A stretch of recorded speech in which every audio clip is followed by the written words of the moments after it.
আসসালামাইকুম, আমি শান্ত নতুন ব্লগ নিয়ে আপনাদের মাঝে হাজির হইলাম। তো আমি আজকে আসছি কক্সবাজারটি উদ্দেশ্যে। তো আমার পাশে দেখতেছেন এটি হচ্ছে একটি চাইনিজ ফ্যাক্টরি, যাকে বলে ইপিজেড। এর ভিতরে আসছি, বাংলাদেশের একটা অর্থনৈতিক অঞ্চল ধরা যায়। তো অর্থনৈতিক হলে কি হবে, কিন্তু এখানে কোনো হোটেল নেই, থাকার কোনো জায়গা নেই, অনেক দূর দূর দূরান্ত, শুধু চর এলাকা, আশেপাশে কোনো গাড়ি নেই, শুধু হাঁটতেই আছি সকাল থেকে হাঁটতেই আছি।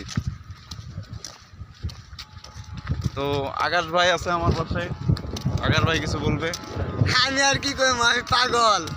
আমার নাম জগৎ, কম বেশি নগদ। জগতের লগে আহেন, কম বেশি নগদ মাছ পাইবেন। যতই কষ্ট কষ্ট কিন্তু কিছু না। মাস শেষের স্যালারি গো আখা আকাশ আখা। দিস রাজন, এ হচ্ছে রাজন। রাজন, হ্যাঁ, আমার হাসিটা তো সেই। হাসি দিয়ে কি হইব? নো নো খাওয়া নো ওই আগা। একটা গাড়ি আসছে, একটা গাড়ি আসছে রে, গাড়ি এটা চলে গেল রে।